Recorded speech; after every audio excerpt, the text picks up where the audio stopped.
The 8th annual SL24 Basketball Classic is brought to you by DSM Commercial, HFM Advisors, Jersey Mike's, and by Nemours.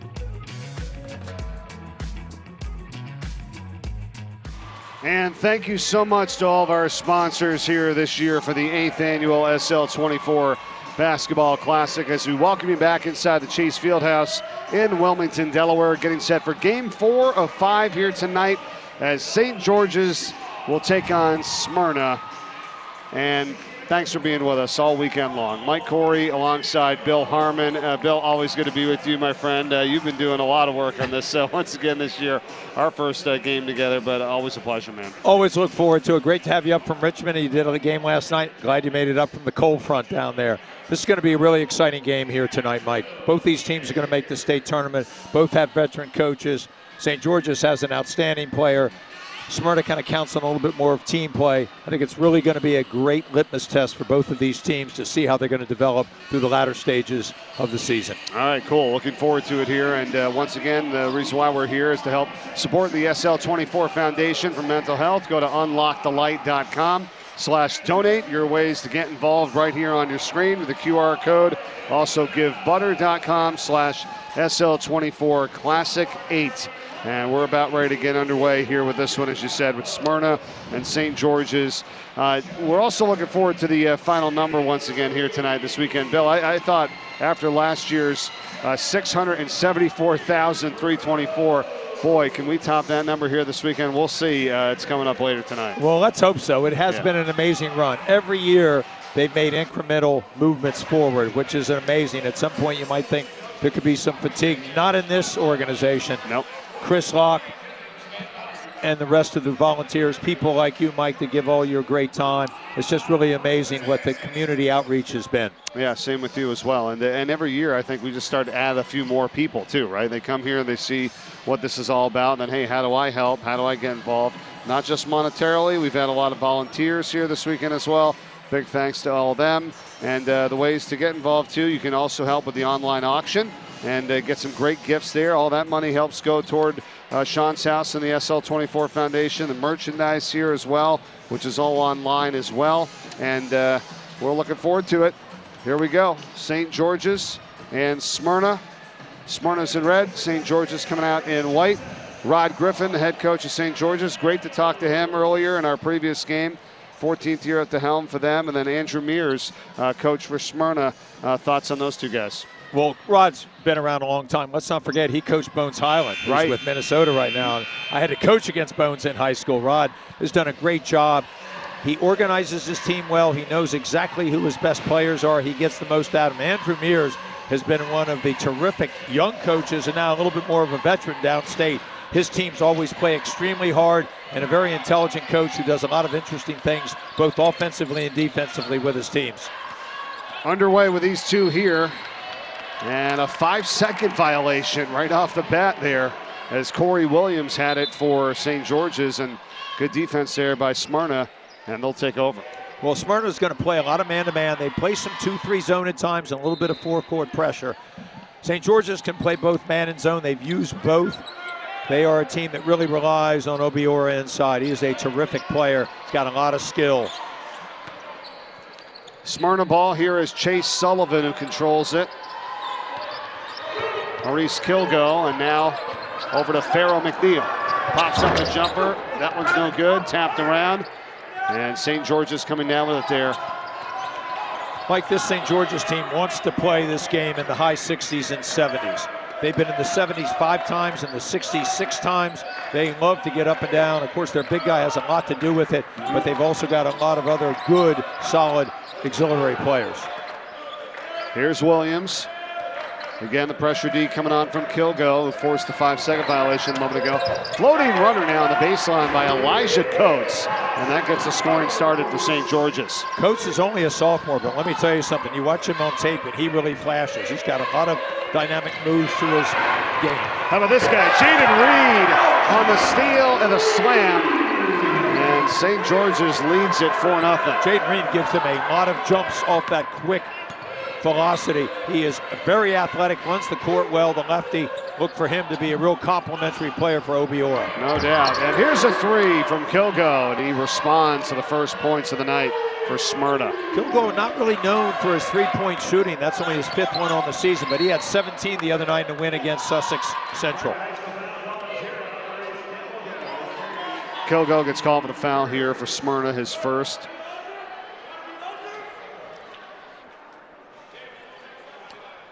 And you just see the elevation here, easily played. St. George's gets a lot of offense out of their defense with their full court and half court pressures. That was number 15, Jaden Reed, the junior, and here's Obiora. Blocked inside by Kwame Reddick. Nice play there defensively.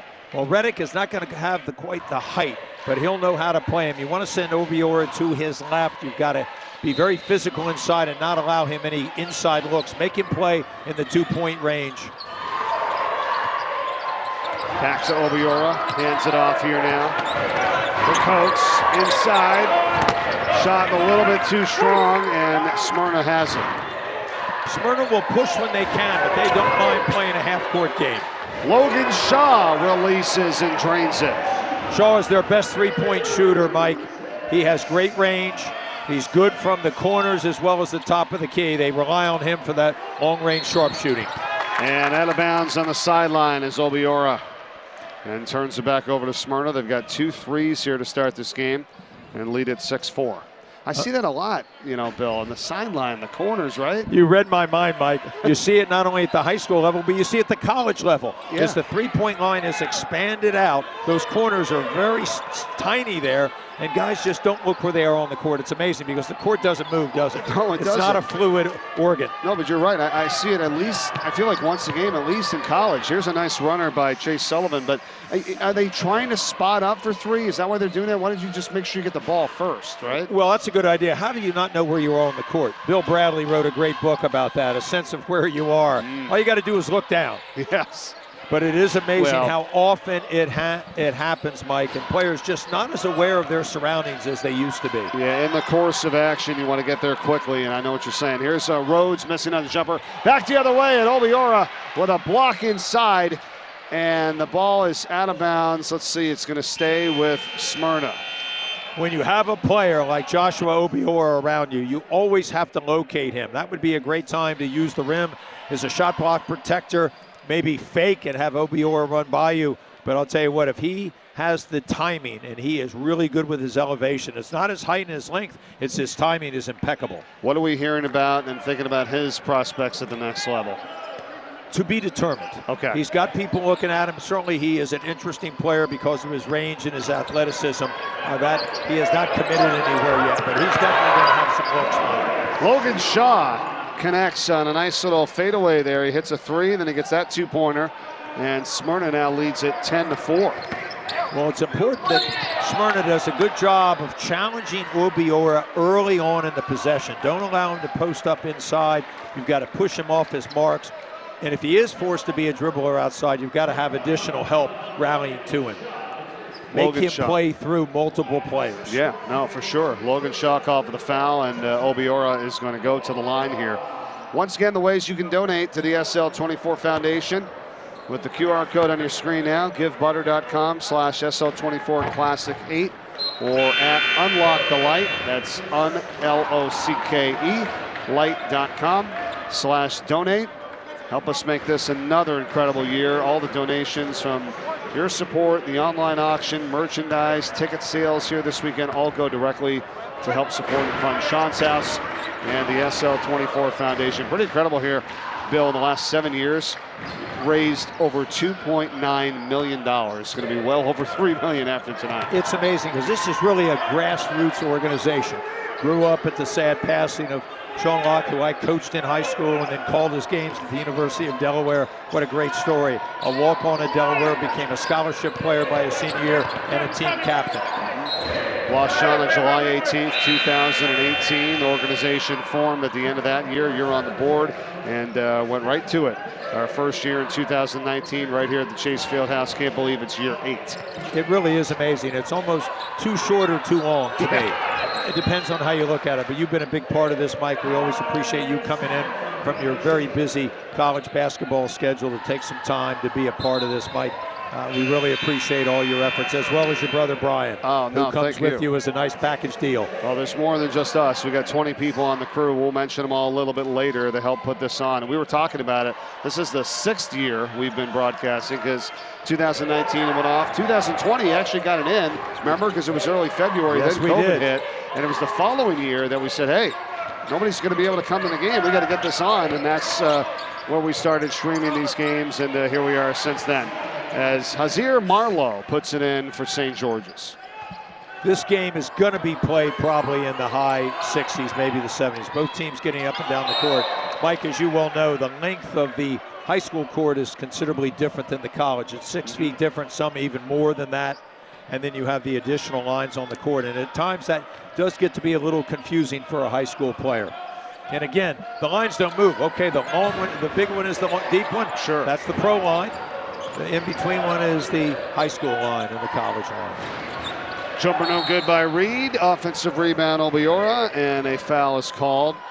I also kind of wonder, now not everybody obviously is going to get on to playing college ball as you look at the last replay, but there's no shot clock obviously in high school. You talk about the difference in terms of the 6-foot difference in terms of length, but for the guys that do move on to the next level, there is a little bit of an adjustment here, right? I mean, I don't think we talk about it enough in terms of at least shot clock. You know? No different. Now that is something, Mike, you would be aware of this, but in 2027 season in Delaware, they are going to institute a 35-second shot clock. Awesome. There so you it'll go. be the first time. So not this year, not next year, but the year after, it'll be implemented. That's great. At the high school level. I think it is. Now, having said that, Mike, most of the teams in the state of Delaware very rarely have a possession that gets anywhere close to 35 seconds. I was just going to say, I don't think a lot of people do kind of milk it anymore. But I love the ability from a strategic standpoint to be able to do that and to force teams. I mean, delays are a big part of the game and how you defend a delay as well. Yep. Yeah, I think you got to have it. Here come St. George's Elijah Coates. Got it. Coates is really good in the front court. He loves to press the advantage. He's a player that can score around other players and through contact. And they are really quick in the open court, always looking to press their advantage. They played a very difficult schedule. A number of teams out of state. 6 games out of state, Mike. Wow. And they were 4-2 in those 6 games. And it's against some very good competition. That's a good point. Good note there. Kilgo works his way in, not there. Blocked. Here comes Obiora. Running the break. Up ahead of the pack. And a whistle and a foul.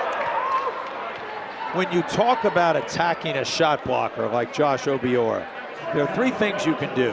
Number 1, you can fake him. Number 2, you could try to move them.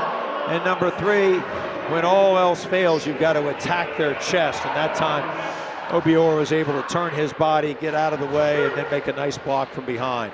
But those are the ways you've got to do it. If not, the shot blocker is going to win almost every time. All right, time to check in with the 3rd member of our crew here. And it's different this year, right, Bill? Normally we had 3 of us all on the desk. We got Barnett Harris. He's roaming around the Chase Fieldhouse. Where are you at, Barnett? Where is Waldo, a.k.a. Barnett Harris? I am above the St. George's bench with Newark Charter School junior Ruby Manlove. Ruby, how has this weekend been for you, and what does this event mean to you? No, yeah, I've been here all weekend helping out. Yesterday I did a lot of 50-50. Today I was on the merch table, did some more 50-50. This is my first Classic that I've ever attended, but I've been having a great time and it means a lot to me. Now, as a high school student in your 11th grade year, which can be a very trying time, how do you protect your mental health? No, yeah, my main key to protecting my mental health is really expressing my feelings with my friends and family. I really use them as like an outlet to express like what I'm feeling, and hearing the positive feedback from them really encourages me to try my best to help others while also protecting my mental health at the same time. Absolutely. And New York Charter has been very supportive of the Unlock the Light Foundation. Have you found that others at your school are open to making sure they take care of and speak about their mental health the way you have? No, yeah, definitely. After starting our club at New York Charter this year, we've had a lot more people come up to us personally and speak about their mental health and how we've really helped them become more social, or really just branch out and become the best version of themselves. And so every week we have a meeting every week on Mondays, and every week it seems like we have more and more people coming. So it's really great that the outreach at our school it's really working, this club. Mike and Bill, this just shows you the amazing maturity of the young people that we have these days that are just so vulnerable and open to talking about protecting their mental health. It's inspiring. And Ruby, it's been great chatting with you. Who do we think will win? I'm leaning more towards Smyrna, but I don't know yet. Okay, Mike and Bill, back to you. Great interview, Barnett. Thanks for your roving ability to find really interesting people to talk to during this game. And we're seeing Obiora line it up from long range. Not known for his three-point shooting, but just hit one a little bit earlier from the top of the key.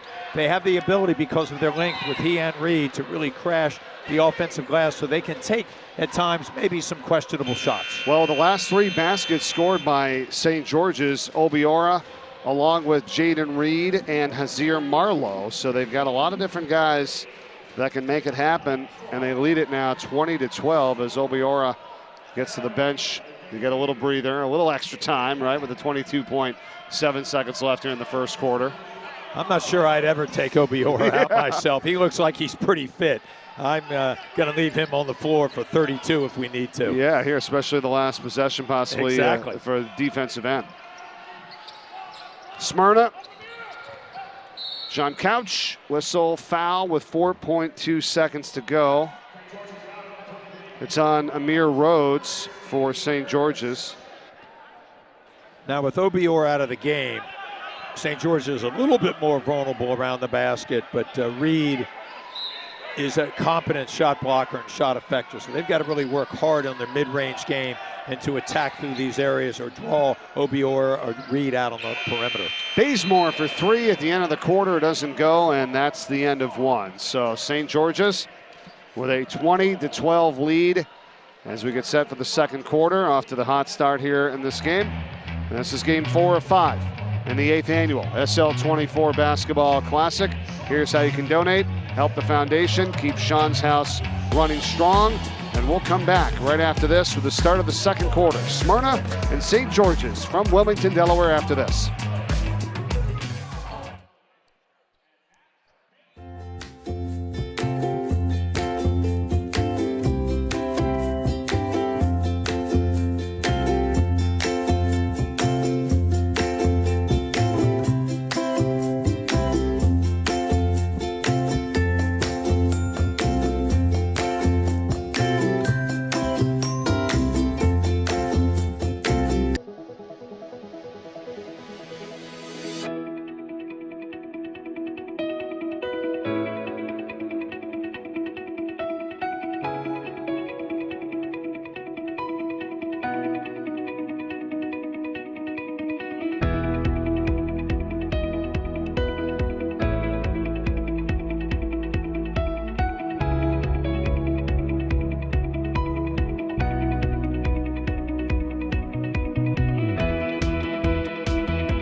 The 8th annual SL24 Basketball Classic is brought to you by ABHA Architects, Buffalo Wild Wings, Lang Cares Foundation, and by Kevin and Marion Healy.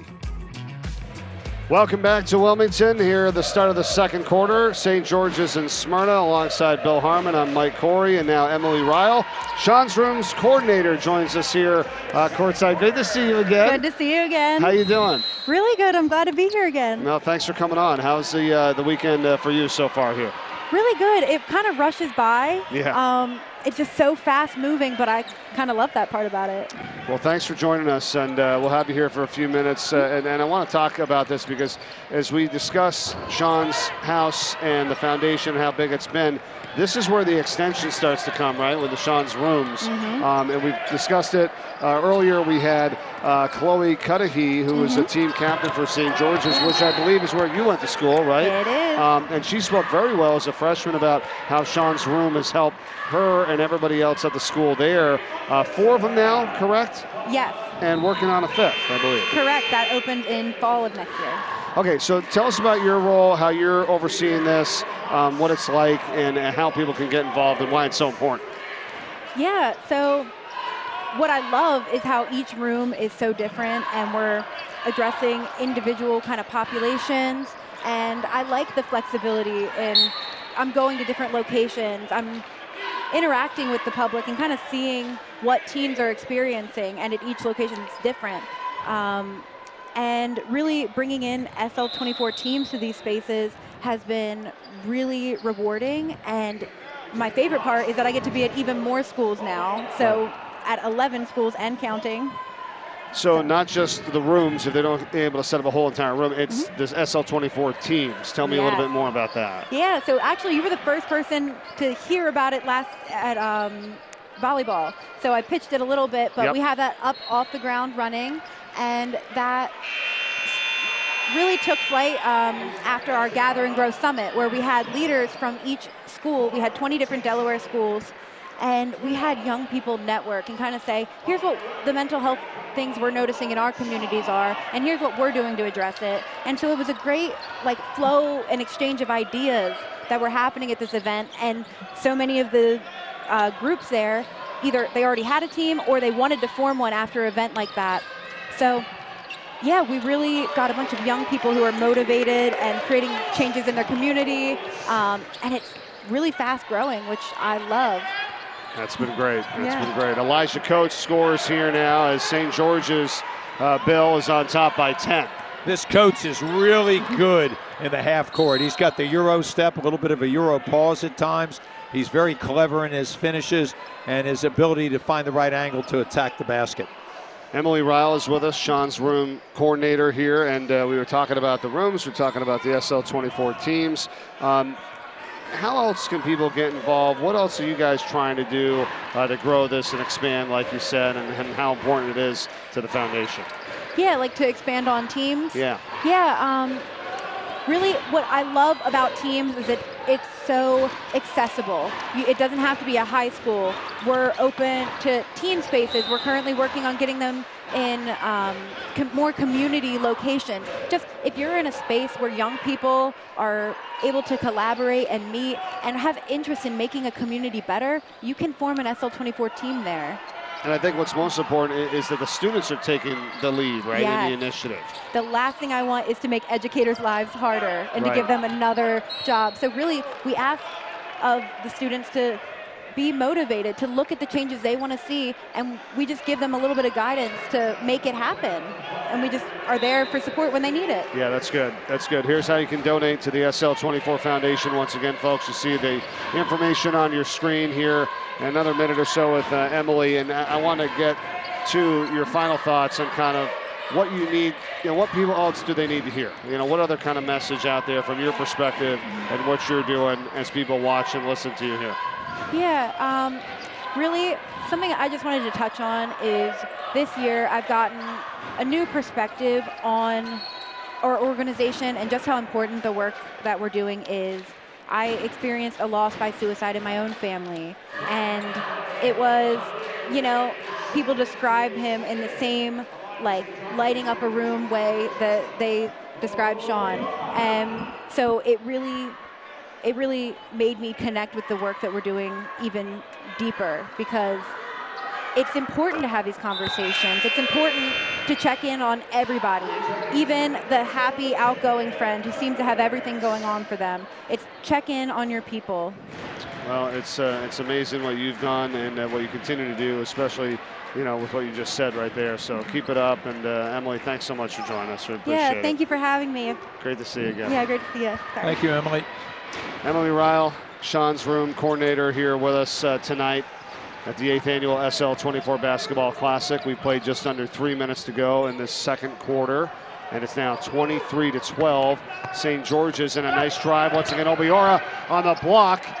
On the offering there for Smyrna, and right back the other way. The ball is going to hang it and go down as Coach scores it. Those soft rims are really paying off, but Obiora is just taking over the game. He affects every shot in the mid-range to the basket. He's playing extremely well at the offensive end. He's been able to draw a number of fouls. He shot over 65 fouls made this season. He's really instrumental in adding to his game in that aspect. Nice shot there from Chase Sullivan as he puts it in, and right back the other way goes Azir Marlowe. And a fight for it. It's loose. It's picked up by Coates, and inside for the dunk by Amir Rhodes. How about that new no-look pass by Coates? Yeah.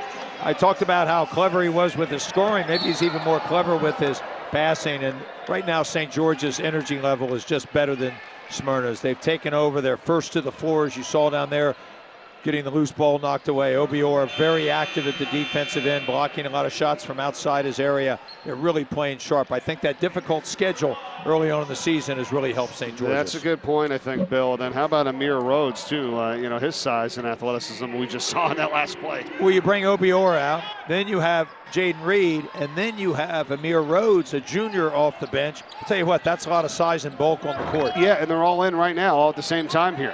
And that really makes the interior part of St. George's defense incredibly difficult to attack. We see it again as Rhodes makes the play. Obiora working his way in. He's going to be fouled. And a flagrant called here. And a hard foul. And Obiora. Mike, good job by this officiating crew. I think they've called so far what's affected the game. That's a really good call. You can't go in and actually tackle a player. Right. Just how about draw a charge? Why don't you stand in the way and draw a charge? Might be the best way to try to affect that. And I guarantee Andrew Mears coaches that because he is a veteran coach. He knows all the little tricks. Right now his team's just got to settle down and try to find a way to make a run of their own. St. George is playing extremely well at the moment. You just can't knock a player to the ground. If you step in and affect them and send them in a different direction, or you draw a charge and there's a collision, that's completely different. And I was impressed with the way Obiora handled that. He got up, didn't say a word, right. Tough foul on the ground. A lot of young people might want to react to that. He looks very composed to me when he plays. And that's a great point to make, especially at this level here before you even get to the college level. And in terms of the game I just did last night at VCU, each team got called for a taunting after knocking down a three and turning right around and looking at the bench and saying something to the other team. I was more surprised with the second one that came because you just saw that they called it on the other team. And then you think you'd learn, right, by the exactly. example? I've never understood that, Mike. I just think, don't you play the game? Maybe what you should do instead of looking at the bench, how about pointing to the guy that gave you the great pass? Or maybe the screen or the cut that got you open. That's a great point. That's how you alter that one for sure. Rhodes on the jumper, and now back the other way. It's Logan Shaw who hits it again for Smyrna. He's their leading three-point shooter. He gets great range on his shot because of his leg and his preparation. I'll tell you what, they needed that shot in a big way. You see the note above the score to check out the virtual auction, which is going on right now. And another great way to help support the SL24 Foundation. There's so many great items on there. Eagles, football, autograph stuff, tickets, restaurant gift cards, island vacation packages from around the Caribbean, hotel packages and stays. Check it out, the online auction going on right now at unlockthelight.com/donate. And every bit helps here this weekend for the foundation. Mike, with all that traveling down south where we've had that massive cold streak, you might want to get one of those Caribbean vacations. I know. I love to travel, not for work, Bill. That's what I look forward to. Well, let's hope you get a chance to get a bid in there, buddy. Yeah. I think it was 13 degrees when I got up this morning down there in Richmond. Not the least bit surprised. Yeah. It wasn't much warmer here. Oh, Jaden Reed this time that goes in for the slam. Boy, Jaden Reed is really impressive to me. What a really fine athlete. Has great body control, quick hops off the floor, and he's very physical for a player that's quite tall and thin. I've been really impressed with him. They have a nice combination, don't they? Obiora, the veteran, Then you've got Jaden Reed, who's kind of lanky as the junior, and then you can bring in the big fella, Rhodes, who looks like a football tight end. Right. He might be playing for the great head coach down there, John Wilson, who's also the AD at St. George's. They've got some really nice talent on this team. Yeah, you called it. Oh, no look pass inside, that time by Chase Sullivan to the streaky Logan Shaw, and he'll have free throws as he was fouled.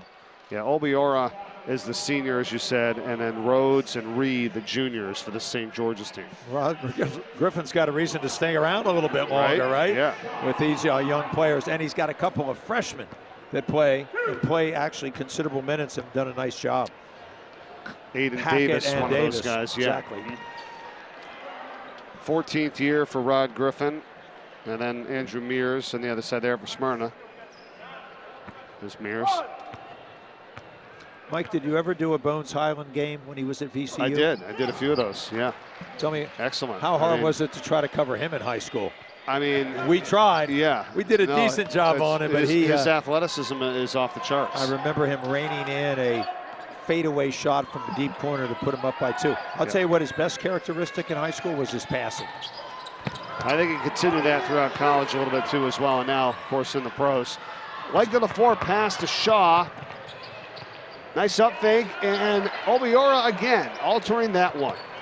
Obiora did a great job of staying grounded. He waited until Shaw went up. He had the first fake. You might have to try 2 fakes on a shot blocker like Obiora, but Shaw had the right idea, the jump hook with the left hand. It's a 14-point lead, and St. George's there as Williams misses on the shot. Rebound Smyrna. Foul in St. George's with 2:01 to go in the second. Andrew Mears has got to be really happy, though. On that play, every one of the potential offensive rebounders for St. George's was blocked out. And that's something I've been to a number of practices over the years down at Smyrna when Andrew Mears has been the coach and his old mentor, Mike Starkey. And they do a really good job, Mike, of teaching the fundamentals. Well, that's a good point. I mean, and if you go away from that, then you're really in trouble because you got to have that basis first, right? Oh, absolutely. You have to have something to build on.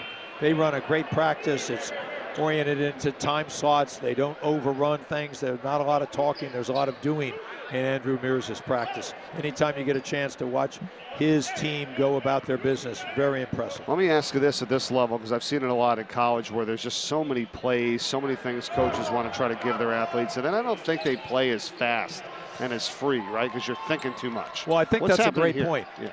The freedom of it. You've got to give them some structure, and within that structure, they've got to have the ability to maybe have some fluidity and have some creativity. Oh, what a drive here by Elijah Coates as he went right by everyone. Talk about players to come. Coates is only a sophomore, and I'll tell you what, he has a very quick first step and is able to convert inside against some pretty good defensive players. Minute and a half to go here in the first half. It's a 16-point lead for St. George's. Smyrna possession with John Couch. Guarded by Corey Williams. He gets a step, but now he throws it away. It's intercepted. Davis knocked out of his hands, and it'll stay with St. George's.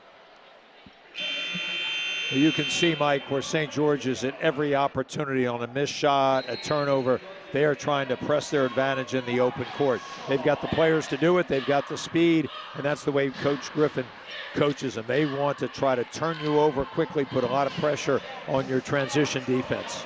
And a timeout is taken here with a minute and 13 to go in the first half. Smyrna calls time, and that'll give us a chance to tell you more about this SL24 Foundation for Mental Health, the reason why we're here this weekend. And the merchandise has been outstanding, and you got to get it now before some of it sells out, because they got a whole new line of stuff here. They got the Carolina Blue, I think, sweatshirts. That seems to be very popular. I've seen a lot of those around in the stands this weekend. Not a lot of those left, so get on it. But obviously it's online as well. UnlockTheLight.com. Short, long sleeve T-shirts, crew necks, quarter zips, hoodies, hats, shirts, magnets, and more. It's on sale here at the Fieldhouse and online at UnlockTheLight.com. I think it's great. There's so many ways to help.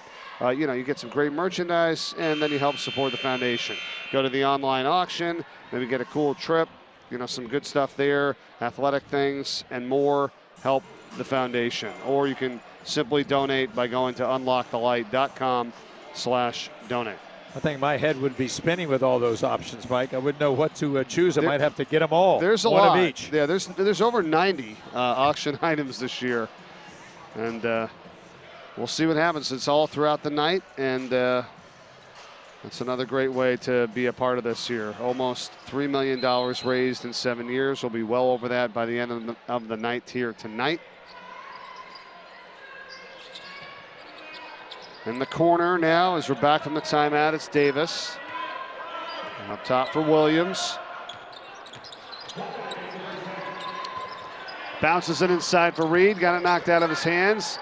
Recovered, though, by Jalen Bradshaw, who just checked in. Now they're going to call a travel. Good job there by Smyrna of congesting the lane. They tried to pick and roll with Reed. That was really well defended. A nice timeout by Andrew Mears to kind of get his defense set and be sure they played out this last minute plus in a positive fashion to go into halftime and then make some more adjustments.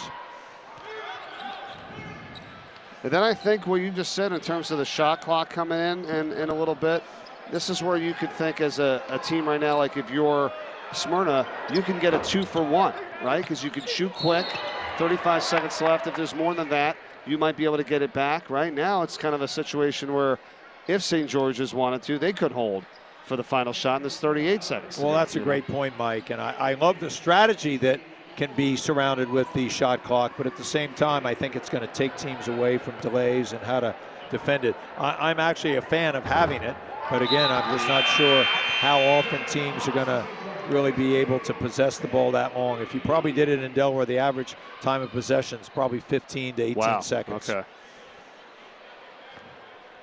James Heath is at the line here for Smyrna. Trying to tack on a few more before the end of the half. Tipped around. And it's going to be Smyrna ball. It's going to be so imperative for Smyrna if they do get to the free throw line. They've just got to be able to make a lot of these shots.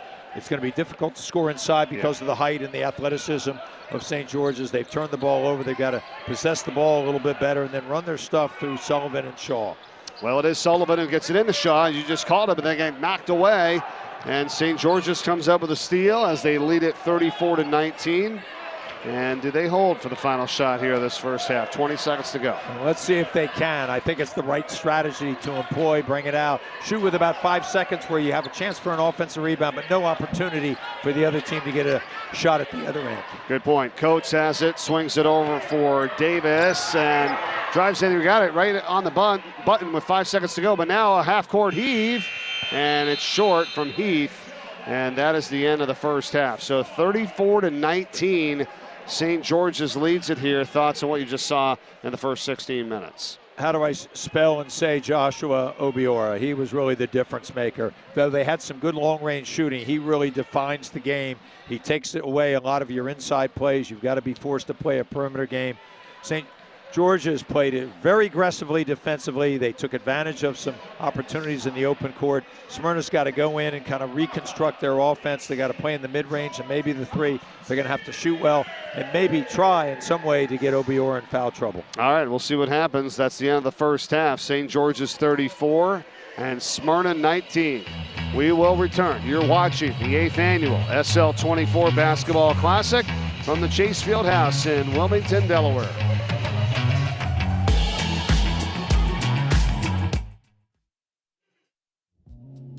Hi, I'm Carl Dridge, founder and CEO of Platinum Dining Room, a Delaware-based hospitality group that's been serving the Mid-Atlantic region since 1996, and I'd like to personally welcome you to our collection of restaurants.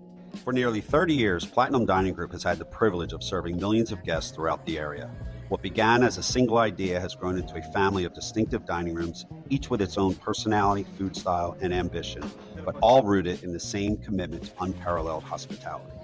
Today, that commitment is brought to life by more than 500 dedicated professionals who show up every day with pride, passion, and an unwavering attention to detail. Our goal has always been simple: to create genuine and memorable experiences. Whether it's handmade pasta at Capers and Lemons, a coal-fired pizza from Taverna, or a sizzling red fire steak, every dish, every drink, and every moment is carefully considered. It's more than just food, it's about the connection. So allow me this opportunity to say thank you. Thank you for inviting us into your lives for 30 years.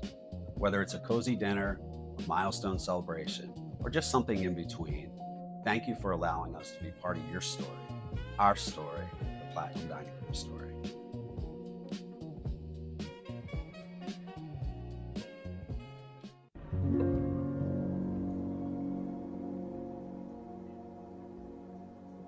The time I faced adversity was when I dislocated my kneecap. It put me out for the rest of my senior season, so that was the last time I'll ever touch a basketball. Basketball has honestly brought me my best friends. It's taught me how to move through adversity and how to push through hard things. My cousin died.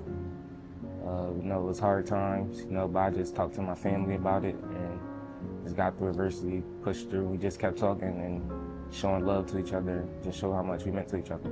It helped me on the basketball court, know who I'm playing for, just thinking about him, and even with our family, it just make me think I love him and I don't know what I would do without him. When I was in 3rd grade, my parents, they got a divorce. It was a tough time for me. I faced a lot of adversity I had to push through. I really relied on my family. I faced adversity when my parents separated and kind of just broke me, and I just felt like I didn't have a safe space at home to just feel all my feelings, and I didn't really have anyone to talk to about it. Basketball was just an outlet where I could just use go there and let all my feelings out. Didn't have to talk about anything, didn't have to think about anything that was going on. Growing up knowing the Locke family and being family friends with them, I was very aware of Sean's passing, and just being able to see the impact of his passing on other people, I was able to be aware of how to deal with mental health and just be more comfortable. Losing my grandma at a young age and my childhood friend recently, I felt like a part of me just left. That's really it. It was hard without seeing them every day no more. It was my 6th grade year. It was COVID. COVID just hit and we were in quarantine, and I got a call from my mom saying that my cousin passed away in a bike accident. He brought a lot of joy to our family. He walked in the room, everybody started smiling. He was just a cool person to be around. I do play for him a lot. We didn't really share basketball, but he was always in the stands for me when I needed him. When my grandmother passed away in my 8th grade year, it was definitely a very hard time for me because my grandmother was my biggest supporter when it came to sports. Her passing away was a loss to everyone, and so I felt like grieving with my family definitely helped me, feel my emotions and get through that hard time. Basketball helps me get through it because it just reminded me of her and how much she loved watching me play.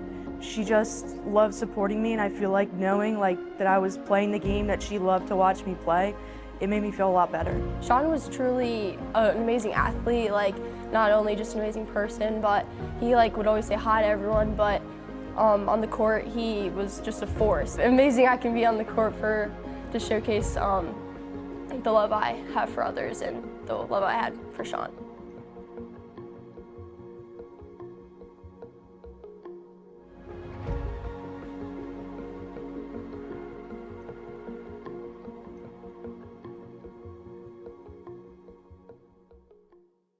After I saw the impact that Sean's room was having on so many Spartans, we had the idea to do more Sean's rooms. People will go to Sean's room just to do their homework or sit down and relax to get out of class, sometimes just to grab a snack and reset your day. If we can get through to 5, 10, 15 kids, get their anxiety under control, it will spare them the pain and suffering that I went through as an active alcoholic.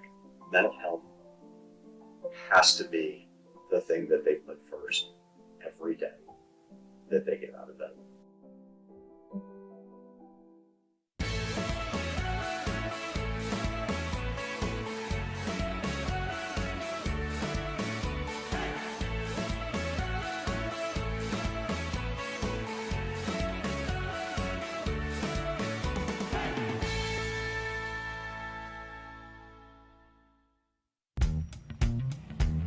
Who will he grow up to be?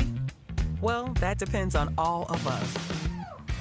That's why, along with our groundbreaking medical care, Nemours Children's Health supports programs that address issues like food insecurity and the resources essential to learning. It's all part of creating a healthier future for all children. So, he can grow up to be whoever he wants to be. Nemours Children's Health, well beyond medicine. Aha! I knew it! You are stealing my Jersey Mike's gig. Danny, it's just because Jersey Mike's is an official sponsor of the NFL. I'm not taking your gig. Now you're taking my look. This is how I dress. My glasses. I've been looking for those. I wear glasses. I have astigmatism. I'll give you astigmatism. Ready for you on set, Eli. I gotta go. This ain't over, Manning. Jersey Mike's, a sub. Hey, that's my wine. A sub above. I've had depression since I was around 6 years old. I noticed it kind of in myself as a young child, as being uninterested in what other kids were doing around me, or even sometimes just not feeling like I belonged or not feeling like I was wanted in my family or in my school or in my community. Eventually this evolved into what we know as depression, right? I've had multiple bouts of depression throughout my life. Sometimes it's stronger, sometimes it's not as present, but there is always kind of a looming threat that I could go into a depressive episode again, which is not fun. Obviously, there's a lot of stress that comes with that, and there's a lot of self-care and self-maintenance that comes with that as well. Biggest sign when I'm in a depressive mood is like anhedonia, which is this loss of interest in things that normally I'm interested in. It can look like me sleeping a lot. It can look like me not wanting to hang out with my friends. It can look at like me taking off from work or not really being motivated to push myself to either make money or work on my personal projects. Sometimes these symptoms are really hard to pick up on. It's not something that I share often with people when I'm feeling in that mood, but I'm lucky to have a good support system around me that can notice when I'm in those moods or notice when my symptoms are flaring up and be able to support me through those times. It's a real disease, and it's something that people struggle with every day. It's all about one day at a time, right? What can I do today that might not be me working at my full potential, but me providing what I can in this very moment? And just maintaining that mindset until you're out of that mood is the key towards achieving while also maintaining your wellness and making sure you're taking care of yourself.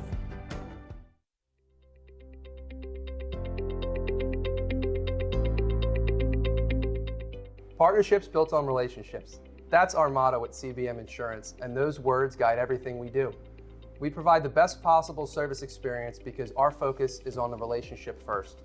When you join CBM, you join a team with an average of 20 years in the insurance industry, long-standing relationships with our carrier partners, and deep roots in our community.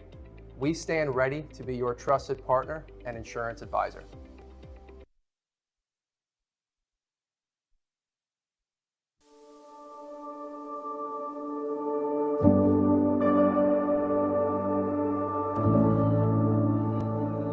An SL24 team is a collaboration between SL24 and a high school or teen-based organization.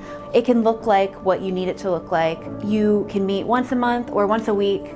As long as you have young people who have a voice that needs to be heard and you are dedicated to making changes within your community, you've got an SL24 team. Taking on this leadership role has taught me that change doesn't need to be loud or perfect. It honestly should just be meaningful and come from the heart. I've taken this difference and made sure that I can be somebody who they can rely on with things that are bothering them or with things that they just want to talk about their day with. We give teens an opportunity to make their voices heard, to educate, assist, and support their communities, and to feel empowered to make changes that they think need to happen. I took on the role as Newark Charter's SL24 team captain to make sure that all students feel safe and supported. We want to make sure that all students feel as though they can have someone to lean on when they're going through good times and also have bad times. I'm so proud of the student leaders that we've assembled in all of these different spaces. They're so motivated to make changes within their community, and they really have something to say. I've seen more popular kids been able to come and talk to about it, quiet kids that are coming to the tables and talking, and I've seen a lot of people that are more happy about it. Teens are the ones who are experiencing the problems first. Teens are the ones who are experiencing the harmful effects of rumors, who are noticing how negative social media makes them feel and how quickly a post can ruin their self-image. I just want to be someone who people can rely on to know that if they're going through a hard time, they can lean on me. And I just want to be a positive impact in everyone's lives. As much as I love Sean's Room, you don't need to have a Sean's Room in your school to make changes in your school culture, to address the issues in mental health that you're seeing. I think you're never too small or too new to make a difference. I think Every day that I walk into school, I have the opportunity to change someone's lives. It could be one person, it could be 20 people, and I have no idea what I'm doing, but you never know what just starting something could do. It can make one person's day better, and that's truly the difference that means the most.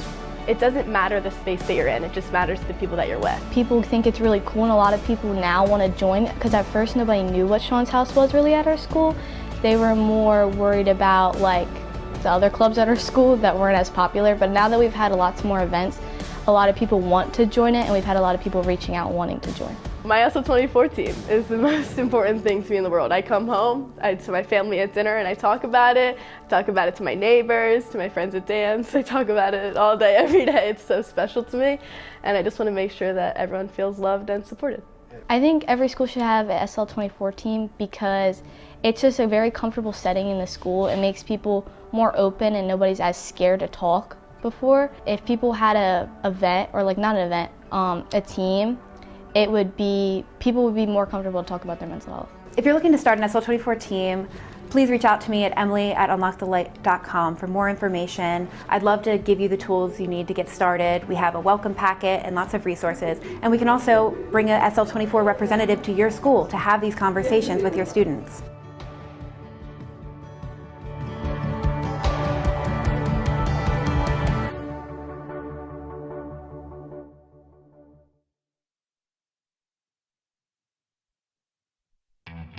The 8th annual SL24 Basketball Classic is brought to you by St. Mark's High School, the Buffon, the Cicero, and the Locke family, 94.7 WDSD FM, and by Matt Haley Trust. Welcome back, everyone, to the Chase Fieldhouse in Wilmington, Delaware, as we get set for the start of the second half between Smyrna and St. George's. Mike Corey, Bill Harmon. Let's go to the highlights here, the first half. Tell you how we got to this point with St. George's up by 15 points, Bill. Well, here's Jaden Reed, the long, lanky junior who really complements Obiora quite well, getting a dunk in the open court. Shaw, their really good long-range shooter, the senior, needs to get going even more here in the second half. There's Chase Sullivan, who's been a little quiet in the game, but he really does run Smyrna's show. There's a kick ahead and an Obiora with just spectacular timing to get the dunk. He's been so instrumental inside, just affecting blocking shots and changing shots. A nice finish inside there by Amir Rhodes, a junior as well. But I'll tell you, one of the other bright spots for Rod Griffin has been Elijah Coates, the sophomore. He is a really tough player.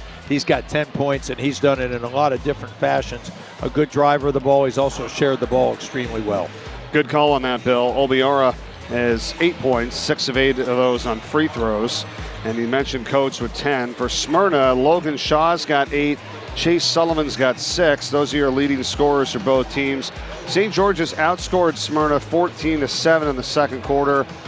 They had a 7-0 run late in the first quarter. They had an 8-0 run in the early part of the second quarter, and the reason why they're up 34-19. Well, Mike, you do so much college basketball, and you know one of the big stats is how many 10-0 runs are there in the course of a game. It's also a big stat in the pros, and I think in high school, a 10-pointer is probably like a 16-pointer because of the time difference in high school. So it really is hard. You get a couple of those good runs, it's very difficult for the team that's not doing it to come back. Yeah, that's an excellent point. I mean, you have 8-minute quarters, and to me, like I said, doing college for all these years most of the time, I feel like it's nothing. You know what I mean? Like 8 minutes is nothing. Like even if you want to get some subs in the ball game, like how much are you really playing them before you next thing you know, we need to get somebody else in, or it's the end of the quarter. Well, you talk in high school, there are four quarters in those 8 minutes and a half. In the college game, there's 5 of them, 5 of those quarters, and they talk about so often the incremental 4-minute parts of games. Obiora trying to go inside and shows his athleticism and strength as he's got 10 points now to tie Coates. He's got wonderful body control. He can go up, he can play through contact, though he doesn't look, because of his length, as strong as he is, he's got great balance and reflexes.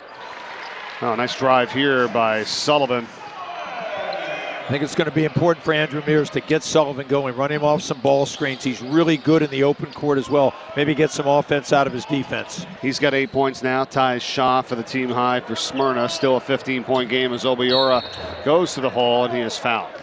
He's just such a factor. He affects the game. He had 6 of his points from the free throw line. He draws probably 4 to 5 fouls a half, and that puts a lot of stress on the opposing team's defense. Had a chance to talk to the athletic director of St. George's, John Wilson, who's also the football coach. He came over here at halftime, and we were talking about Obiora.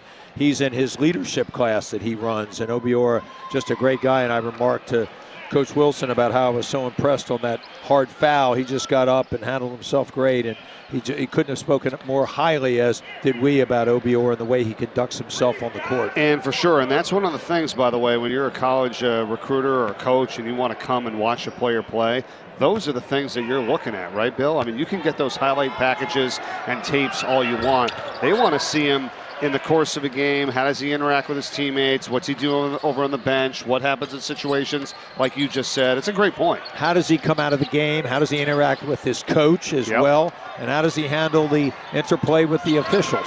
So you really raised a great point. And I'll tell you what, I'm giving him high marks, other than that maybe speed turnover there, with the way he conducts himself. And I'm a big fan of that. I think that has a lot to do also, Mike, with Rod Griffin, the way he goes about developing his program and his players within it. No doubt. Auction update for you here as you look at it on the screen, and we've got it going on right now. There are a few vacations that don't have bids on them yet, including trips to Barbados and Antigua. So get on it here on the auction items. Unlockthelight.com/donate. Get on the silent auction, the virtual auction, and you have a chance to get some really amazing items here and trips, and it all benefits the SL24 Foundation. Autographed Eagles Jalen Hurts football is up to $300 right now. 50% tuition discount at St. Mark's High School. I mean, hey, if your son or daughter's going there, I mean, that's a heck of a bargain. Yeah, I was going to say, you're paying for it anyway, right, Bill? I think it's up to $49.24 right now. So that's there as well. 4 Phillies tickets and a pregame dinner for 4 at the Phillies Executive Dining Room. That's up to $800. And then 2 tickets to an Eagles home game, and that's at $550. So a lot of really cool stuff. Check out the virtual auction. Bid on items going through the end of tonight, and help support the SL24 Foundation as Obiora goes in once again and takes contact and is fouled. Nice job down there on the baseline official, Mark Podolak, along with Vinnie Johnson, who's a real veteran official, and Shannon Daniels. I think they've done a good job of keeping this game under control. The players have done a nice job of responding to the officials. They've called what's affected the game, and not easy to do in an up and down contest.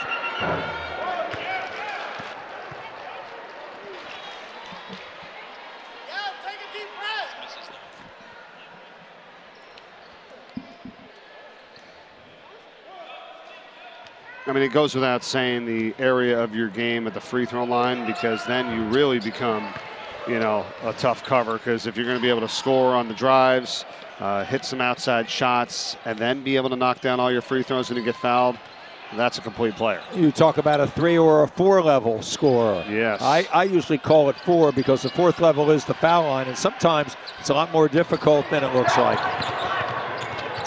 Here's Coates. Going to go inside, taken away. On the run is Smyrna. Kilgo, count it. Smyrna has played a very difficult downstate schedule. They've only played 1 out-of-state game, which they did win. But that Dover team, Cape Henlope and Milford, really difficult people to play on a night-to-night basis. They lost to Dover by 1. So this team is well-rounded. They played a tough schedule as well, much like St. George's. So I wouldn't be surprised if they make a little bit of a run here in the second half.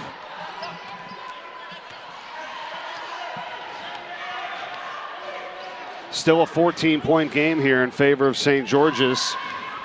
Coming up on 5 minutes to play in the third. Launching from distance is Kilgo. It doesn't go, and St. George's has it. We welcome in a new guest here with us, Aubrey Townsend, the social media coordinator for Newark Charter School on the SL24 team.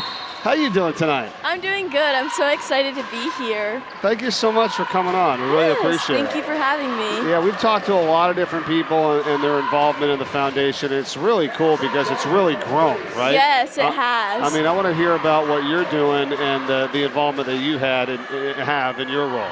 So we have over 350 people in our club, and we just started it this year, which is insane. But I'm the social media coordinator, so I help spread events online. Like I know Chris Locke came in and he gave the parents a little spiel about mental health, especially for students. And then I also post other things like things that our club is doing. Bill, we found you help for your social media accounts. I love it, and I need all the help I can get. Aubrey, 350 students at Newark Charter are involved in this club? Yes. Wow, that is an amazing number. Yes. At one school, so a great credit to you all. I believe Leah is a student at Newark Charter as well? So Leah, Mia, and Ruby and I are all part of the executive leadership. Wow, that's a fabulous group. You guys have done a great job to mobilize that many young people into this cause. Well done. Yes, thank you so much. What kind of got you sparked to get into this and help the cause and be a part of all of this? Well, growing up, it was very hard for me. My parents got divorced, and then I had to deal with struggles in 8th grade, and I didn't get to see my dad anymore, and going through that was very hard for me and navigating those emotions. So I wanted to create a space for other people to know that they are not alone and that their situation is not any different. You just have to ask for help. Do you feel like a lot more people now and students that you're seeing or you're interacting with are feeling like that, where they're open to say, yeah, hey, I do want to talk to someone or I need some help? Yes, I have heard a lot of my friends actually come to me and be like, hey, like I'm struggling with this, and I help give them the resources at Sean's house to give them the support that they need. And it's truly made a difference, and especially for our school community, I know that it's definitely making an impact on our students. Well, and I think the biggest thing we've heard throughout talking to people like yourselves that are involved in these kind of things is that the student-led, work is so important, because that's the like-minded individuals, right? I mean, other people can stand up there and say something or talk or whatever, but when it's actually you and your peers that are like, oh, wait a minute, me too. Yeah. That's helpful. Yeah, I definitely agree, especially with, kids your age, it's hard to talk to adults, and I feel like if you have someone that's just like you, it's more easier to talk about your emotions and your feelings that you're going through. What's your favorite part, I guess, of this initiative and what you're doing, and maybe how that's translated and affected other people at other schools to want to do the same thing? Honestly, I just love seeing the impact made firsthand, and especially people coming up to me and being like, hey, like, how are you involved? How can I get involved? And it's truly made a difference, because a lot of people that you wouldn't have expected wanted to join and truly be a part of such a big club, but because of the impact that it's making on other people. Let me ask you this, as we're watching the third quarter here with St. George's and Smyrna, 37-23. Smyrna at the free throw line with Chase Sullivan. And Aubrey, like social media wise, it could be good, it can be bad, right? I mean, I don't know if you have to discuss this and talk to people about it, like, hey, just because you see somebody, hugging somebody in the Bahamas, it's not how real life is all the time. So do you talk about that? And then what are some of the kind of posts and stuff that you put out? And, how does that all relate, to people's mental health? So I actually own my own nonprofit called A New Chapter by Aubrey, and I help kids find resources. But one of the ways I spread is I have these channels called New Chapter Fridays, and I basically spread different coping skills that they can find. But it's all about being able to be open and to find the resources that you can. Obiora knocks down the shot inside, Bill, and he continues his dominance here as St. George's leads it by 14. He's been terrific, and he's got to elevate over a long-armed Shaw, who did a good job of forcing him to his left shoulder to rise up into that shot. But Obiora is really up to the task. Typically plays through contact pretty well. Smyrna a little bit more aggressive here in the second half, Mike. Look at that spin move on his second try as he puts it up and in. How do you cover that? Well, you can't, because he's so balanced, he's so creative, and that length allows him to get the shot off of shorter shot blockers. Along with Bill Harmon, I'm Mike Corey. We're talking with Aubrey Townsend, the social media coordinator for Newark Charter Schools SL24 team. Final thoughts, Aubrey, on what other kind of message or would you like to say to get out to the people that are watching and listening here tonight?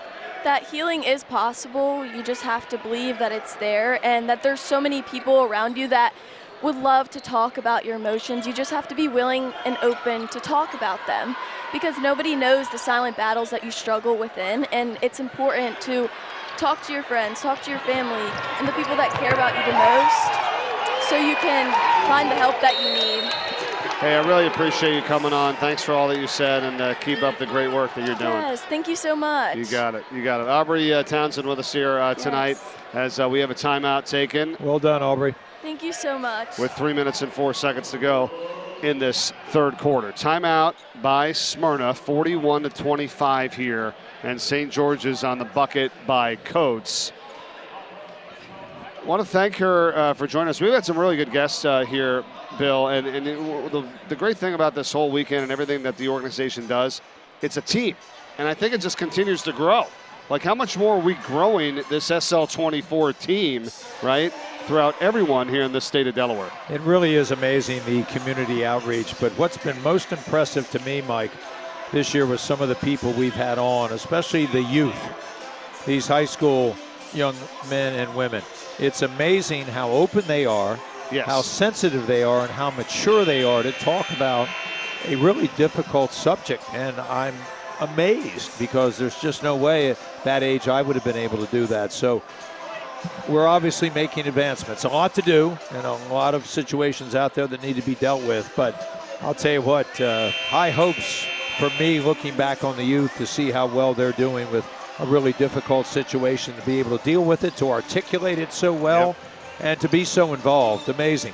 Chris Locke, Sean's father and the co-founder of the organization, along with Kat Locke Jones, his daughter, they have to be so impressed with what they've done and how much people are taking this to heart and saying, yep, I'm with you. We got to get the conversation started. We've got to really make sure people will talk about this so they can get the help and before it's too late. And that's unfortunately what happened with Sean, who we lost in the summer of 2018. And I was just like walking down the steps, coming back over here before the start of the second half, Bill, and I was thinking, like, man, it's too bad, because this is a disease that it got to that point where that, you know, he felt like, unfortunately, it was the only option, you know, and we are now doing everything we can in our power, led by those guys and the board, which you're on, to not hopefully let that happen again, you know, for people that are in that position. Well, when you talk to a lot of the people who are around Sean's house on a day-to-day basis, they talk about how many lives they have saved. And that, you know, whether you save 1, 200, or 10,000, they say 198, it's probably more than that. They're probably being conservative there, and that's what's really amazing. Mike, I had lunch with Sean about 2 months before he took his own life. We had an unbelievable conversation. I would not have been able to guess anything like that was brewing. Obviously, he had a dark side and a dark part that he was trying to deal with, but if you'd asked me at that point that was going to happen, I would have never said it. So the point is, some people have a way they can hide it from somebody that really cares about them and knows about them, unless they open up and are willing to be so out front with it. It's hard to find help. But had Sean done that, had Sean been around now, he'd still be with us. Yeah, well, I think Chris mentioned you know, the great point about, you know, what he's done over the years and learning about this and everything you've done with the foundation, is that now you can kind of recognize some signs, right? Now you start hearing people, you can recognize their emotions, how different they may be, and then all that does is trigger you to be like, let me talk to this guy for a minute here and find out what's going on. And isn't that the case? Just have a conversation. Hey, something going on, I'm here for you. Right. You don't even have to delve any deeper than that. If they want to expand on it, they can. And I think that's what's remarkable about this, and it just seems to build momentum every year. Love being here and being behind this organization. We all do. Here's Smyrna and Logan Shaw driving in for the 2 to cut it to a 13-point game with a minute and a half to go in the third. Smyrna's hanging around. They're doing it with their defense. They're playing a little bit better offensively. They've just got to be sure they're consistent here and not give up any easy baskets for St. George's, who's been able to capitalize in that regard earlier in the game. That was Kilgo on the defensive end that got it started. 0 in red for Smyrna. Then they get a foul down low, and I think it's on Obiora.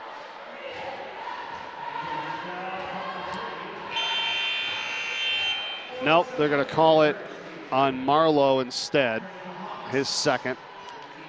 Obiora is pretty clever. He has a way to be so involved defensively, yet without a lot of fouling. Right. Obviously, he knows how important he is to his team, but it also speaks to his athleticism and his timing on all his defensive maneuvers.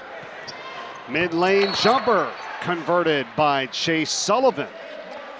Really like Chase Sullivan's game. He's a senior. He's played for Andrew Mears for 3 years. He's got a great feel for the game. He's their quarterback and their coach on the floor. He has a great mid-range shot, and he's a very good ball handler, but the thing I like about him best, Mike, he plays extremely hard at both ends. He's a true two-way player. Bill, this is a big move here for Smyrna. They got a foul called against St. George's, and the basket counted, the foul on the floor, so they get the ball on the out of bounds underneath, and they get another chance to add some more as Shaw misses, but an offensive rebound by Bazemore, and then he throws it off of Obiora out of bounds. Well, if they could cut this to single digits here for the fourth quarter, they've got a chance. They are always a tough fourth quarter team. They're in great shape. They're well coached. They know how to handle these situations. St. George's got to find a way here to play a little bit sharper at the defensive end, not give up any of these easy shots for Smyrna.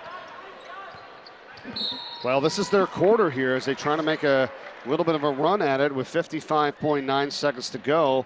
It is 44-33. St. George's lead is 11.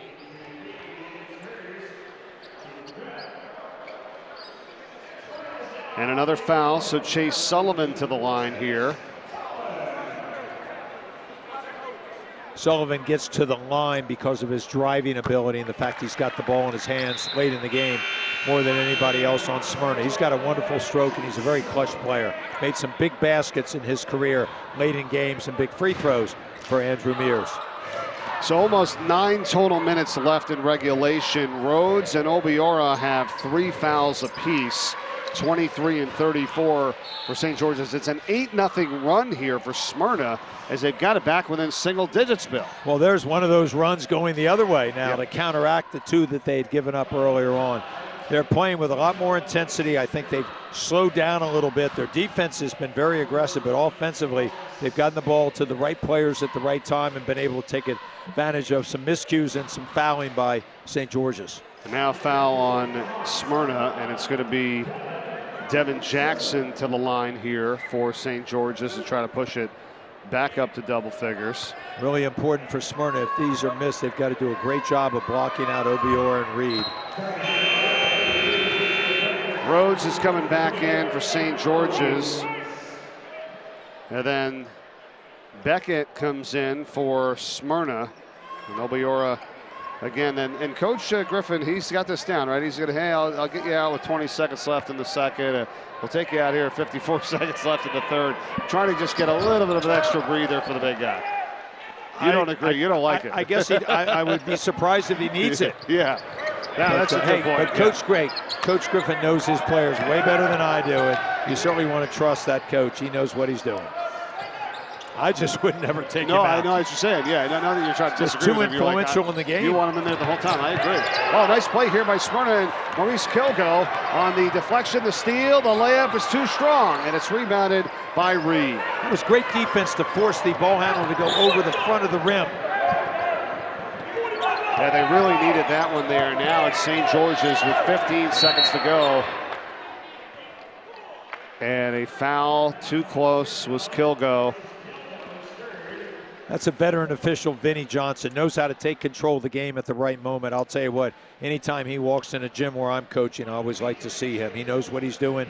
He's really good at calling games, especially in the late moments. A very fair official. And with that foul, it sends Davis to the free throw line, and he'll get one more, so he can try to put St. George's up 11. There's 15.7 seconds to go. Now Griffin wants to get Reed out, which he does, and brings in Hanser. Coach Griffin going to his bench a lot here in the late stages of this third quarter. Maybe give him a rest, maybe an opportunity for coaches to talk to him on the sidelines. And he missed them both, and now here we go with Smyrna, final opportunity of the third quarter. They're down by 10, see if they can make something happen here on this trip.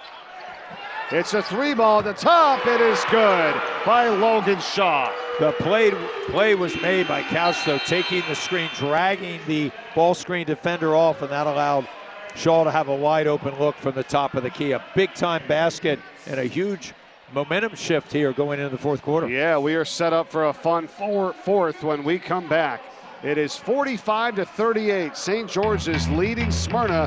They get the 3 at the end of the third, and we're back with a fourth quarter and the 8th annual SL24 Basketball Classic after this.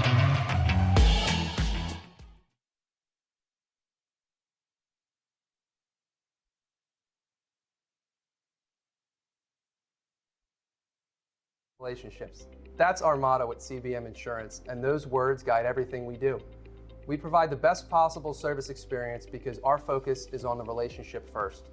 When you join CBM, you join a team with an average of 20 years in the insurance industry, long-standing relationships with our carrier partners, and deep roots in our community. We stand ready to be your trusted partner and insurance advisor.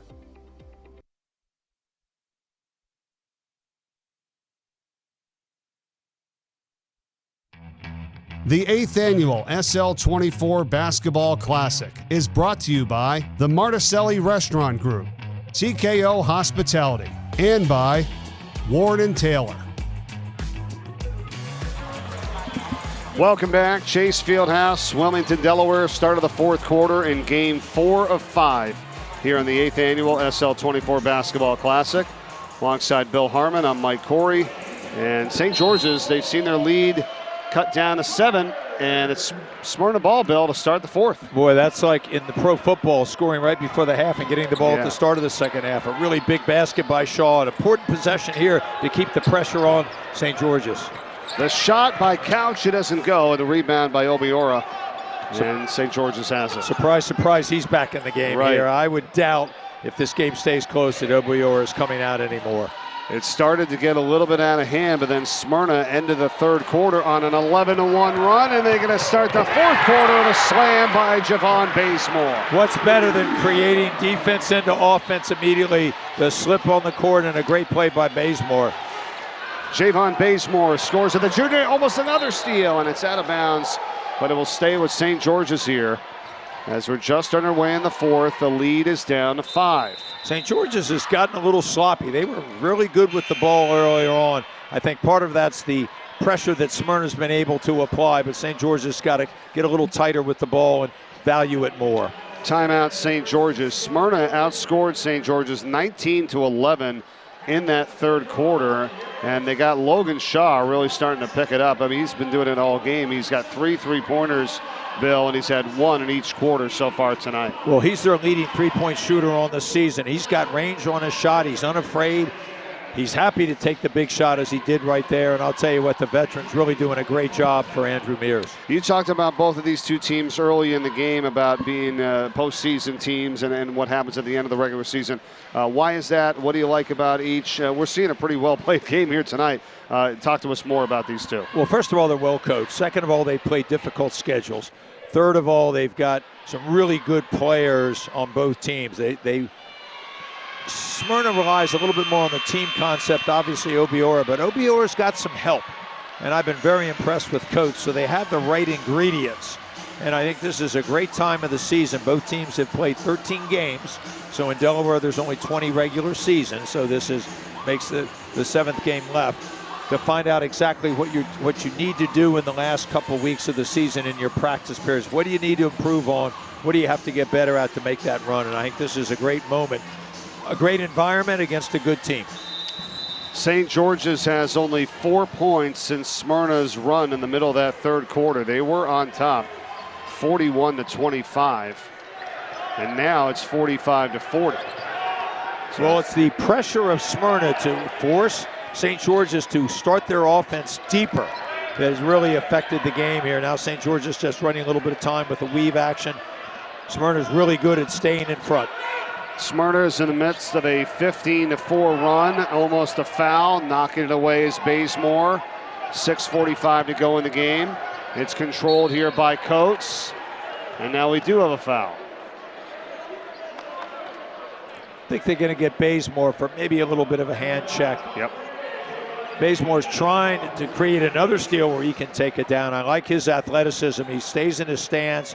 He's very concentrated on staying in front of his man. Just got a little handsy there. It's early in the fourth here, 8th annual SL24 Basketball Classic. Mike Corey, Bill Harmon, and Barnett Harris out in the stands here tonight. What's going on, Barnett?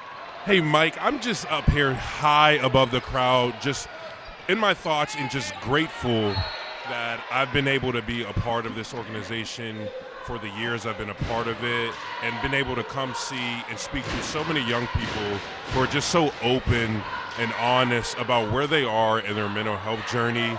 And it just gives me inspiration, it fuels me, and I'm just in a state of just utter gratefulness that I just get to be a part of such a wonderful organization and just get to be so inspired by the next generation as we have these tough conversations about mental health, anxiety, depression, and everything in between. And so I'm just really appreciative right now, and I'm thankful and I'm excited to watch great basketball. I'm glad I'm hearing you all have such an amazing call today, Mike and Bill. It's amazing to see what you two are doing, and I'm just thankful. So I want to say thank you two for doing all you do, because this helps my mental health, being able to do this with you two. Hey, really well said, Barnett. I appreciate it. And all that you said there, I echo that, because I was thinking the same thing with the people that we've talked to tonight on the air, the young people in our community in high school, even just freshmen, right, that are saying, hey, this is how I feel. They're coming out with it. They're getting other people involved too. Wasn't that the whole point of this organization, right, to get the conversation started? And look how earlier we're getting the conversation started.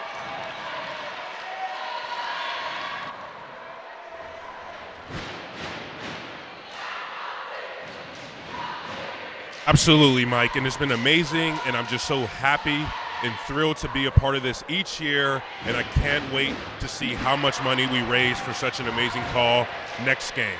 It's coming up at the middle of the third and the fourth quarter in our nightcap tonight, Bill, with Sally's and Sanford, and we've had that game every year at the 8 o'clock start. And how about this game, though, prior to it? We've got a close one. 45-42, St. George's, and Smyrna is starting to feel some confidence here now, like they could get back over the top and get in the lead. They have certainly gathered the momentum here. What's interesting, St. George's seems to have forgotten that they have Obiora on the court. He's got to touch the ball. He hasn't touched it in the last 6 possessions. This is the closest that Smyrna has been since it was 4-3. And the jumper of the foul line doesn't go by Sullivan. The fight for the rebound. And Beckett had a chance at it, but he hits the deck, and now getting back on the defensive end. Coach Mears has got to be really impressed, though, with how hard his team is fighting. St. George's, on the other hand, either needs a timeout or they need to get Obiora the ball down on the low block. Davis, runner good. Wow. Well, when in doubt, you go to one of your freshmen, right? You don't go to your senior, the all-stater. You go to your freshman who makes a huge play for St. George's with that drive down the lane. He's got a lot of gumption, that young player. Yeah, give a lot of credit to number 13 in white, Aiden Davis, as you said.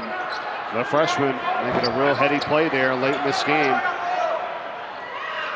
And we've seen some really good individual talent out here throughout this weekend from the games last night and tonight on players that, you know, are very young but are not showing their youth. Well, it's amazing how good these young players are, Mike, how well they're developed. They've been playing a lot of basketball. The only thing I worry is some of these guys just play basketball. It would be great. I don't believe anyone on the St. George's team plays football. We've got a great program there. Yeah. I think these multiple sport athletes in the long run, really good for their development. Obiora, and he is fouled, was held on the arm. He's going to go to the free throw line. That previous bucket by Davis was the first St. George's basket since the middle of the third quarter.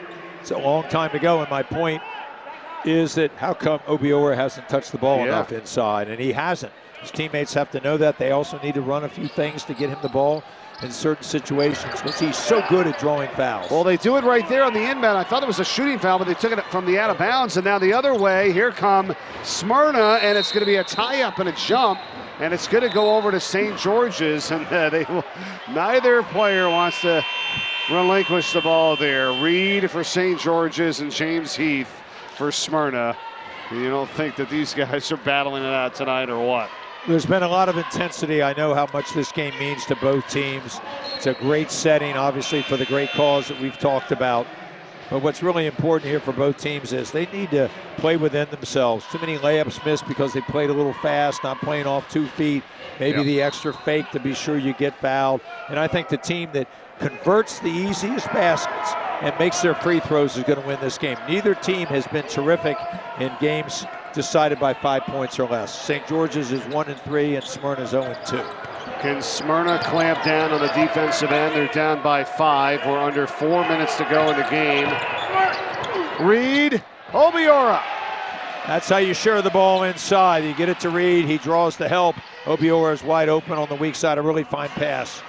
Chase Sullivan back the other way. It's a little bit too strong. Offensive rebound by Beckett. Back out to the top. This guy's hit him tonight.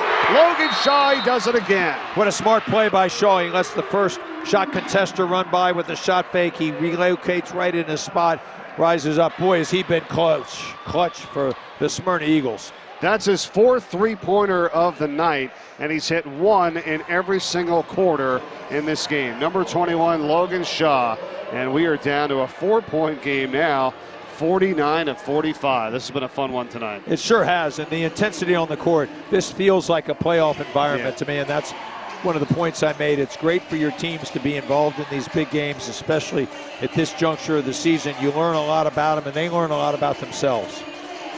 I think we're seeing a lot of maturity too, and really good play, consistent, fundamental play. Both teams, like you said, Rod Griffin for St. George's, the head coach, Andrew Mears for Smyrna, and that says a lot about their program, their staff, and what we're seeing tonight. And it's going to be a battle right here to the end. 3:33 to go. Timeout taken. We'll see what happens when we come out of this break. This is the 8th annual SL24 Basketball Classic. Please donate if you can to help the cause at unlockthelight.com/donate. We didn't really talk too much yet about Sean's house at 136 West Main Street in Newark, which opened in October of 2020. And Bill, how about these numbers now, the updated numbers? Over 45,000 visitors through the door, 120,000 plus people educated by the SL24 programs about mental health and suicide. 4,900 plus sessions with Peer 24 support specialists at the house, 380 peer specialists trained to support others. And you had mentioned the number earlier, which, you're right, it could be even higher than this, 198 active crises served, which means someone's coming in a position of like, this may be the end of it for me here tonight. And Sean's house and the people there have saved them and turned things around. Those numbers are almost scary to me. It just tells you what and how important this whole movement is, and the fact that they've done such a great job of mobilizing everyone to the cause, the volunteers, the peer groups. It really is an amazing organization, and it is still in its youth. And you just got to give Chris Locke so much credit for that, as well as his board of directors and all the volunteers that have gotten themselves involved over the years. An amazing, amazing grassroots project in one of the smaller states in the country. Well said, and here we go now with Smyrna and Chase Sullivan. He's going to be fouled. We're going to have to confirm the timeout situation here. Scoreboard's got it 3-3, although I think it's 3-2, Bill, with 3 left for St. George's, 2 for Smyrna. Suffice it to say, they both have timeouts. They both have fouls to give, and the possession arrows in the favor of Smyrna. Here's a jumper by Kilgo. It doesn't go. Offensive rebound by Logan Shaw, and in midair gets it back out to his teammate Bazemore. Kilgo. Shaw thinking about the 3. Tried to drive it in, knocked out of his hands. It stays with Smyrna with 2:49 to go. They still trail by 4. What a smart play there by Shaw, though. He got, with the shot fake, he got Obiora to run by him, and if it had not been for the back tap, he would have had a basket at the, right at the rim, a basket attack. It's out to Kilgore. Amir Rhodes is going to check in at the next whistle for St. George's. Jumper by Sullivan. It's a 2-point game. There's some guys that just have a great feel for the moment. He needed to make a play. The veteran Sullivan, who I really like his play. Plays at a great speed. He's a really good competitor and knows the right moment to rise up into that mid-range shot. Inside basket and the foul. Count it, Coates. Only his sophomore, Elijah Coates. He's got a lot of game. He's got a lot of fortitude, knows how to drive, he's got the right angles, plays through a lot of difficulties, through some contact, and I'll tell you what, he is a really tough guy. I think that's a player that John Wilson might want to have playing football for him. Right. Kilgo came right down on him for Smyrna. He picks up the foul, and this is a big-time play. Can't convert the three-point play, though. Excellent job by Shaw to get the rebound. Here we go, 4-point game coming up on 2 minutes remaining. Plenty of time here. They just need to work and get a good shot, get the ball in their playmakers' hands, which they did. And it's going to be St. George's ball. It was last touched by Sullivan. And now if you're at the college level, they would have used a challenge there, Bill. And I would have used one right now, too. Yeah. That would be one you'd like to see again. Yeah. I thought that was a back tap and not off of Sullivan. But, hey, having said that, Sullivan's got to be a little careful that you don't dribble into a double team, especially when you're in such a competitive game. Well, and now Sullivan's just called for the foul. That's the 14th foul. So one more, and then we're shooting free throws here with 2 minutes and 10 seconds to go. And St. George's has one foul to give at this juncture. I mean, there's 2:10 to go, Bill. I don't think there's any chance St. George's holds the ball for that long. I think you just play the game right now and see what St. George's strategy. Now they should try to run some clock here, run it down, but get the ball in Obiora's hands and let him make a play. If you're Smyrna and you see them kind of using more clock than you want, do you just foul? Well, they're not even going to do that. Look at this. Here goes on the drive, Davis for two. I believe that's another freshman making a play under severe pressure. Here's a three. Heath, no. Offensive rebound, and the putback is good by McNeil. Well, what a fine play by Pharaoh McNeil. Great positioning, steps back, allows himself to score. Oh, then getting bailed out with a foul is Davis as he went in, and I don't know if you needed to do that there, Bill. And on our scouting reports, Mike, you'll see a lot of OOCs, out of control drives. And what you want to do is angle them away. The chance of a shot like that going in is probably, 5%? Yeah. Do not foul them, be in a position to get the rebound. Because today's game, the players are incentivized to drive the ball hard. The rules kind of favor the out-of-control driver, but you got to be sure you don't foul him because that shot doesn't have a great chance of going in. Yeah, I agree with you. As at the free throw line is Davis, and he misses the first. He's got one more. The new rule in college anyhow is the continuous motion, which I don't really love because it virtually brings you like you're in the NBA, which you can do 2, 3, 4, 5 steps, whatever. And then you're getting in the act of shooting. Right? I would have no idea how to officiate a pro game. It must be so difficult. You're going to get second-guessed on every breath. Yeah. And the game is so fast, so powerful, yet so fluid and open to just what you said, a lot of multiple steps. I'm not sure what's a walk in the NBA. Yeah, no doubt. 54-49 here. St. George's lead is 5. Chase Sullivan's got it, goes up to Kilgo. Smyrna. Kilgo takes it in over Obiora. Not a great idea as he blocks the shot. And St. George's losing the handle on the deck. Coming up with it is Smyrna, and they called a timeout. That was Pharaoh McNeil. You got to love McNeil's play. He was first to the floor there. Coach Mears knew he had an opportunity for a timeout. Even though they had the arrow, he was afraid, I think, the ball was going to be taken out of his hands. So important as a player to know which way the arrow is so you don't expend a timeout needlessly. A great job there by Obiora, timing that jump, which he does so well to not have the foul called. Bill, I love the point you talk about with the possession error. I try to say it all the time, especially when you're a team that's trailing and then you need to foul. I think they just kind of go in there unnecessarily and start hitting players because, I got to foul. If the possession arrow is in your favor, go and try and tie up the ball. And then you don't have to foul, and you get the ball back. Well, you make a great point, and unfortunately the high school rules, Mike, have changed. You can now kind of wrap around and hold. There is a technique to trying to get a foul, but also maybe get the ball. Go through the hands and get a strip if you can't get the jump ball. But there, at least you put the officials in a conundrum where maybe they'll just say, hey, you strip the ball and you get a steal. Yeah. And I'm not in favor of that rule where it makes it so easy to intentionally foul. Sullivan's got it here for Smyrna under a minute to go. They're down by 5. they've almost made the game too easy. And here's Shaw. It's a three. It's no good. And it's tracked down by Coates. That one would have really made it interesting. Shaw's hit 4 tonight. Smyrna's need a foul here. And they're going to take a timeout as St. George's to get organized. But Smyrna now needs clock preservation. They're going to have to foul. Well, and we've seen some misses tonight, too, as well for St. George's. So the door could possibly still be open here. And there's a lot of time. 43.9 seconds remaining. I think they got the timeouts now down to 2 apiece. And as you said, possession arrow does favor Smyrna here with 43.9 seconds to go. This has been a fun one tonight. We've got one more game to go after this.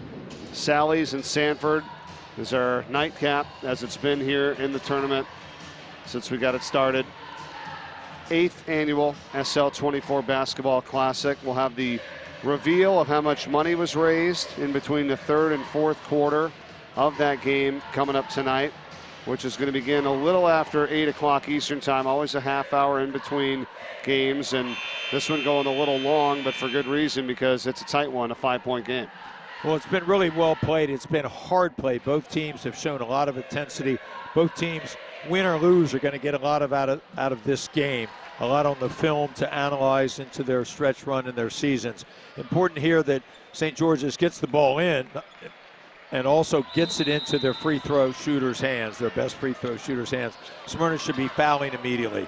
It was in the Obiora, and he didn't get fouled. Now it's over to the hands of Davis, and Davis gets it to Corey Williams. They're still moving around, and the time is going down. Precious time is ticking away here for Smyrna. They got to foul someone. They have not done it yet. What are they doing, Bill? I'm not sure, and they need to foul because St. George's is going to hold the ball here as long as they can, get it into their best free throw shooters' hands, and that's part of the scouting report. You need to know whom you want to foul. One thing you might want to do is double team their best free throw shooter, make it go into a guy that's not as competent or hasn't been there as much, especially in the clutch, and then put the game in their hands. But I'll tell you, time running off there. Yeah, I mean, I'll tell you what, even after 5 or 6, 7 seconds, you're not able to get it done. I don't care who's got the ball. You can't let another 20 seconds go off the clock. I mean, this is Davis who's at the line, and how about the freshman? He shows a lot of heart and a lot of intensity and courage here to step up, and he's fearless. Even if he makes them both, you know, I would have rather fouled him 20 seconds ago and had him hit 2 as opposed to now with only 22.1 to go if you're Smyrna, and he does get them both. Now it's a 3-possession game. 56-49, and a carrying violation. That's tough there on Smyrna, and that might do it. Sullivan turns it back over. A tough play for the senior, who's played really well here tonight. Just a mistake in his ball handling.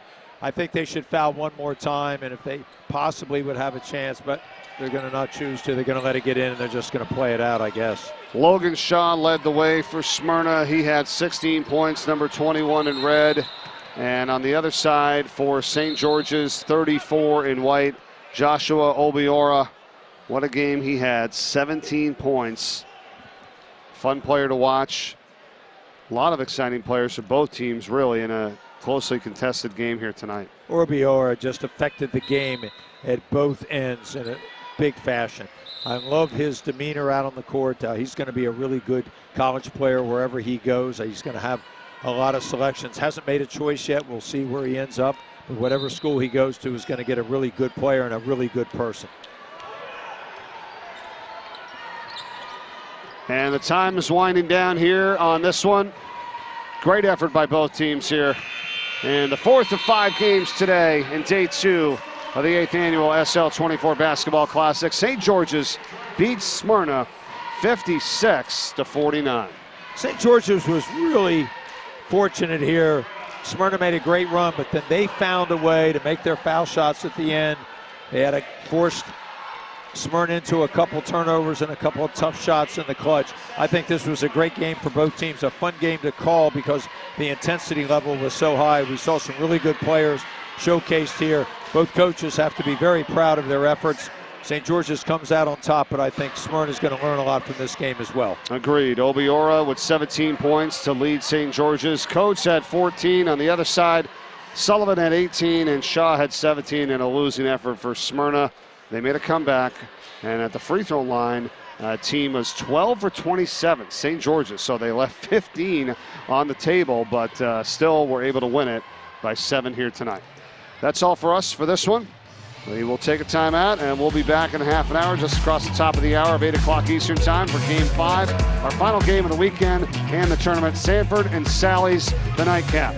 Here's how you donate to the SL24 Foundation. Help support Sean's House and SL24 here this weekend. Thanks for all that you're doing for the foundation. For Bill Harmon, Mike Corey, we'll see you in about a half an hour for the final game of the weekend here in the 8th annual SL24 Basketball Classic.